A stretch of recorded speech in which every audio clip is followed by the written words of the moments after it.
boys and girls again. I have my weird drawings with me, and I've done even more of them. And I'm about to show them to you. But this time, I also have more of my poems. Well, some of them are, I only have 4 this time. So since I only have a little bit of poems and a little bit of drawings, I'm going to do both. So, we'll do the drawings first. Okay, I know I read the poems a little fast last time. I'm going to see if I can do any better this time. Probably not, but might as well try. So, let's see, where did I leave off in this book of weirdness? Well, you've probably seen the siblings before. Yeah, that's the last one I drew. So this is a picture of my character, Calliope. She's probably one of my favorite characters to use, but this more cartoonish style is not what I usually use. I don't know exactly why I chose to do it. I guess because it's quicker, because I have so many pictures of her looking normally. Now, I've probably mentioned her before, but in case you haven't heard it yet, she's one of the triplets. Her name's Calliope Mcreigners, and her birthday is on February 29th. She's 12, and her eyes are 2 different colors. That is not a mistake. At least I don't think it is. She's got 1 brown eye and 1 blue eye. And she will be appearing again soon after this. Now this picture is kind of ugly. This is Nurth and Nova. Remember them? They were both 20 and they went to school together, but they've been separated for a while. Nova has her eyes closed because Nurth is going to surprise her. You see, his hair has grown back. He used to be bald, but I'm now drawing him with hair because I don't like him bald. I just hadn't picked a hair color for him yet. So I said his parents shaved off his hair and his eyebrows as a punishment for getting bad grades. Now what kind of parents do that? I'm not good at drawing people from the side. I practiced here. Nurth is in front of the Harrison Hospital, and he has Tim with him, and Nurth is sitting down for some reason. Now you may have noticed I didn't color this one. I do not color all my drawings, because I don't want to. Sometimes I think they look better without color, because when I use a crayon it goes over some of the detail. I could use colored pencils, but they're always going dull so quickly. They look nicer though. You see, since this is not one of my favorites, I don't want to color it. There's one on the other side of this. Let's see. You can see Tim is right there. Sorry if I'm not holding this steady. Trying to figure out how it looks best. Tim is one of the Mcreigners triplets. He's the short one. He's only 3'8", while theirs are 4'9". Well, I'm going to make them taller this year since they're, instead of 11, they are now 12.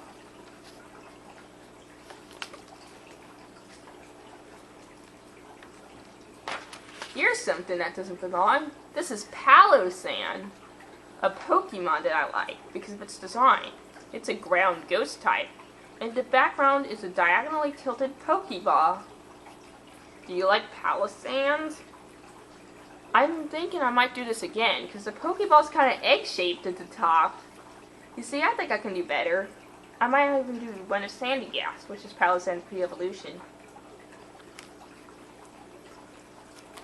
Here's a concept sketch of Max, and since it's not, you can tell it's not one of my favorites since I didn't color it. He's too happy. He looks like a goat.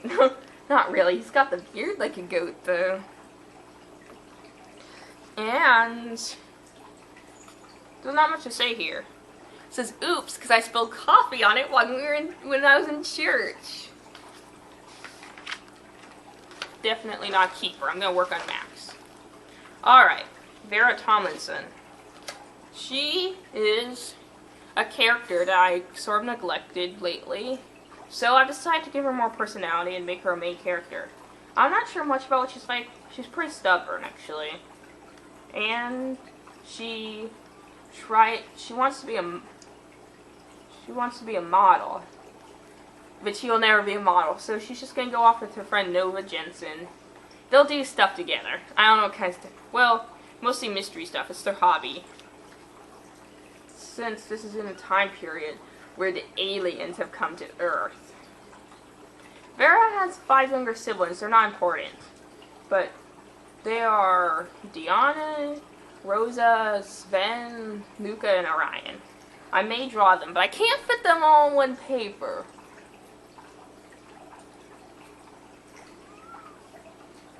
Vera and I don't have very much in common, except for that she's 18, and I will be 18.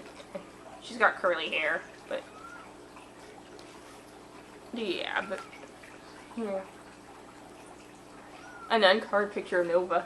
This one, actually, I do like. I just haven't got around to coloring it. And I drew this one on December 20th at midnight to celebrate her birthday, because that was on December 20th, 2016. Her birthday is on December 20th. That makes it, I believe she is a Sagittarius. I don't know.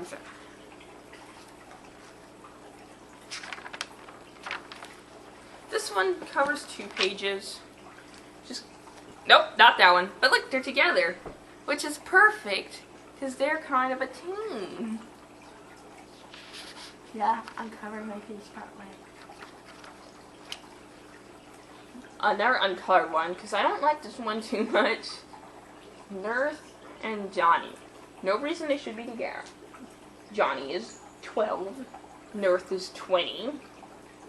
I don't know why they're in this room with a fireplace. I just don't know. This one is probably not finished. You may also have a lot of uncolored ones this time around, but I'm okay with that. It's one of the curly-haired ladies, but I don't know which one. I have a lot of them. And since I haven't drawn them, I don't know if they look the same or not. Got Vera's mother, Luella Tomlinson, or Professor Summer Cypress, who is a Pokemon OC I made for fanfiction. And there's one more. Her name is... Oh wait, there are 2 more.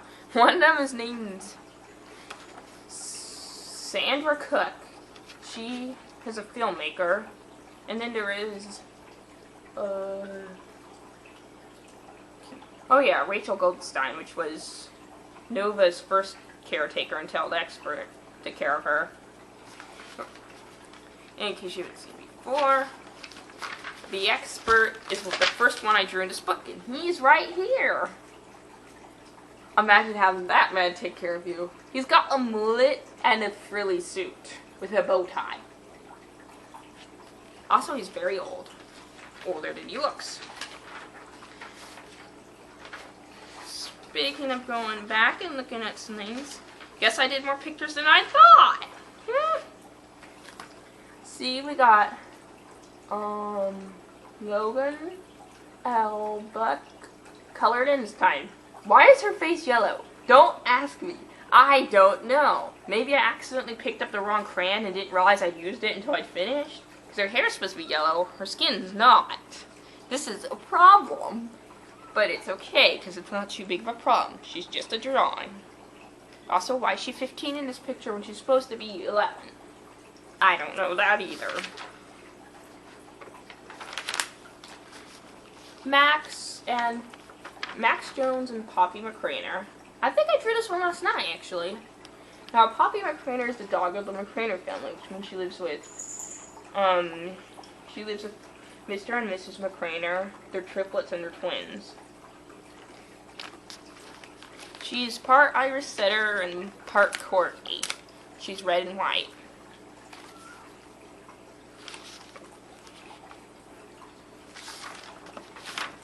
Alright, we've got to finish. And I thought I would have time for drawings and poems. I will. I'm sure of it. Alright. My first drawing of the year. A very poorly drawn 2017. This is Nurth saying Happy New Year. But he's got a couple of black eyes and very red cheeks. And a weird outfit. Why are you still wearing the bandana? You wore it to cover your bald head. You got hair now, Nurth. I don't think his New Year's gonna be too happy though. Well, this is partly covered, but I abandoned it. This is Max and Sarah. Supposed to be siblings, but she looks way too interested in him. I'm gonna have to redo that because they are supposed to be siblings, and I don't know if siblings look at each other like that. She does love him though. Yay! Calliope's here again with Tim. You can see how much shorter he is, and he's probably still standing on a step stool. Can you believe they're triplets? They don't even look close to each other. Well, Calliope looks more like her mom. Tim looks more like his dad. And the third triplet, which I rarely draw, Septimus is Tim's full name. The third triplet is Zephyrus. He looks like neither of their parents at all. At least their two look kind of like their parents. I don't know what's going on here. Maybe it's because he's a shapeshifter. Alright. There is nothing beyond this last page. And then we'll get to the poems. The part you've definitely been waiting for. Not. Outside of Gold Bay University, with Mr. Peterson and Daniel Tennyson looking out the windows. And this is a weird school. They call it a university. I'm not sure if that's quite the name for it, but it's a college of some sort. And the characters there are... I have a lot of characters that attend it, because it's a good place to put them together, and I'm going to do some fun stuff. Let's see, Max and Sarah. No, Max, Jessica, Daniel, Tilly, Sharon, and Hardigan go there. In the back of it, my last one. Younger Nova visiting younger Nurth in the hospital. And you know what I call this picture? 2 bags. He is very surprised to see her, and his tongue sticking out as always. This was shortly after his parents shaved off his hair and eyebrows. But don't worry, he's perfectly fine. He actually got to go home a little bit after this picture. That face! You can't see it, but it's creepy.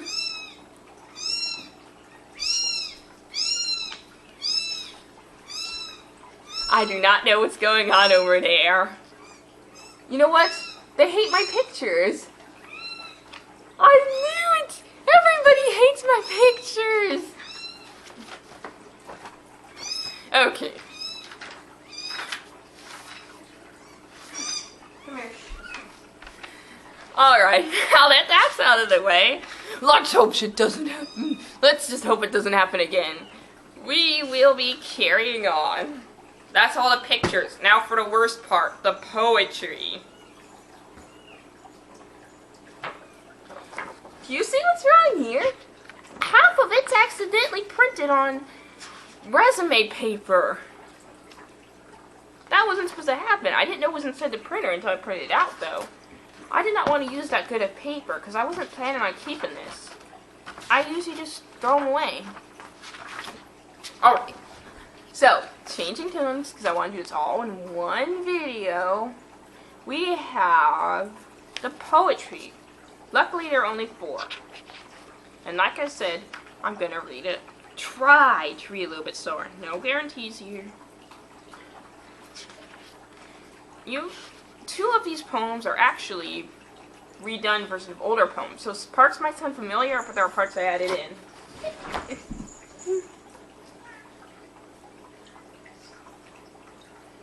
Okay, well that wasn't supposed to happen. Anyway.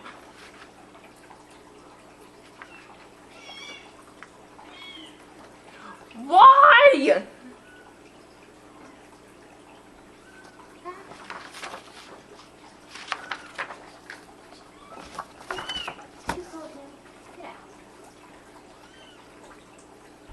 Real.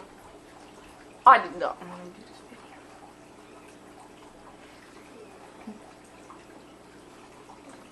Alright, I think we can finally do the poems now.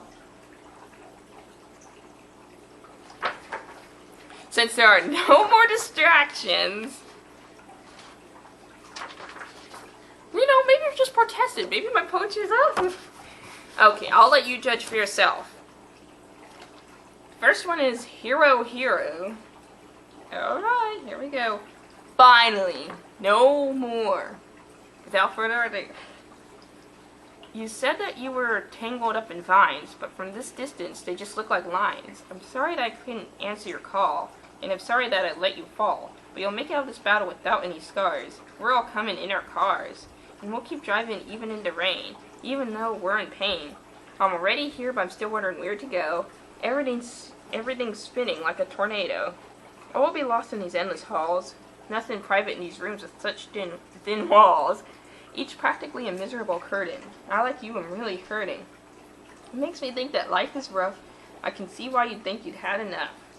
But I've been there for you ever since we met, and I hope that you don't give up just yet. I hope you know that I care, and I'd never just leave you there. There are more things I wish I had said, but I was a coward once I saw the red. I wish I could have washed the red away. Now someone else is saving the day. Yes, I wanted to be your hero, but there was just so much that I didn't know. Still, I can do my best to help you in your fight. In the night so dark and in the morning so bright. Yes, I'm different this time and I'll let it show. From now on, I will never let you go. And that was a poem about friendship. They're mostly about friendship. Pain and suffering, too. That's odd. I'm not good at happy poems. And I'm definitely not writing love poems. I don't like to write from experience. I write about my characters. But we can talk about that later.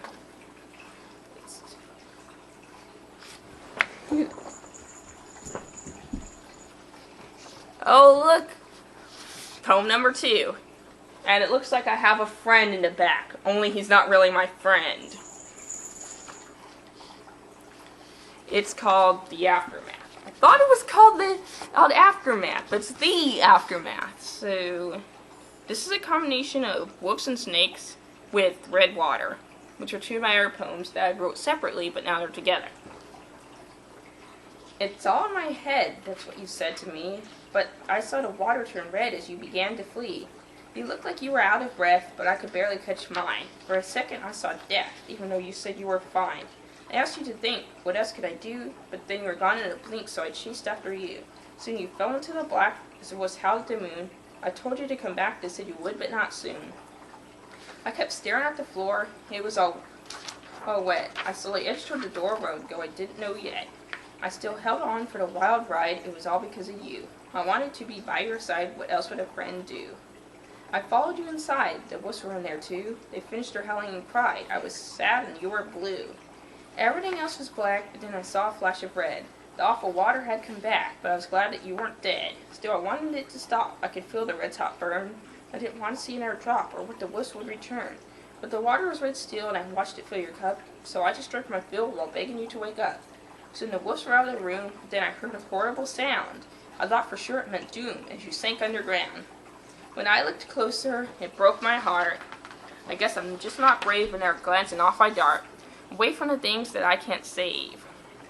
That's when I knew what the wolves were really there for. It was all for your own good, they said. They blocked me off by locking your door. I caught a glimpse of your bed. So for a long time in the hallway I waited, and so many feet walked down that hall. It wasn't as bad as I had anticipated. There were no injuries from the fall. But I watched you come out with a smile less than bright. I noticed all wasn't well yet. You looked like you had just finished a fight, and the water had gotten it all wet. They said that it was high time that we reunite, for you were a feisty one. Though the snakes still bite, all they could do had been done. The next day you followed me back to my place. You said you just wanted to rest. And I watched you with a smile on my face as you roosted in your nest. Alright, let's get this done with. Third one, A Cry for I. Same situation as the second one, just from a different perspective. What did I just go through? I can't exactly tell. But I had to go without you, and I did not fare well. If I must be honest, I felt pretty bad. I felt as though I were dying, and even though I was also sad, no one could hear me crying. I thought maybe none of this was real, and waited to be taken away. But even now there's pain I still feel. I hope you'll be gone someday. But stuff like this is hard to forget. Little things keep it fresh in my mind. This is the worst I've ever felt yet, and I don't know if I can leave it behind. Perhaps I'd forget if I were in a warm embrace, but I'm just too strong to admit it, though you can see it on my face. Don't you see all the tears I should have cried, but I didn't so I could look tough? My true feelings to myself I denied, and now I've had enough. I can only take so much, even though I am strong. What I needed was a gentle touch. Why did I hold back for so long? The tears will flow now, no matter what the people say. Life is strange and how, just take them all away. Hey, I can't live with the thousands of voices echoing in my head, questioning all of my choices, and thinking I'll end up dead. I'm only gonna close my eyes and sleep, if only for a spell, and in revenge I'll ignore their cries and fall into a deep dark well. Last one is the shortest one, Bare Branches, which has nothing to do with any of their poems. So, here we go. The leaves are falling off the tree, a silent wind blows and they flee, leaving the tree looking thin and frail, left without those leaves that fail. The thin branches are reaching out, without the wind, with the wind rocking them about. They look like they are scared, being now completely bare, like a set of teeth gnashing and angry eyes flashing, telling you to go, with lips on a face as white as snow, and a chill you can feel as if it were real. But you don't know if it's a dream, so you listen for the stream, water now flowing, the wind still blowing. You shield your ears and hold back your tears. As your eyes sting, the wind will sing a song of sorrow for an unsure tomorrow. Will all this still be here, there, and will you still care? Even though the leaves all blew away and you've got nothing to say, you can just stand with the tree's branch in your hand, and that will be enough, even when times are tough. There we go. It's over now. I've done all my drawings that I've finished lately, and all my poems. So, I'd like to thank you for watching these, and for putting up with me. I hope you like them. I can always do better, though. And, well, bye. See you some other time.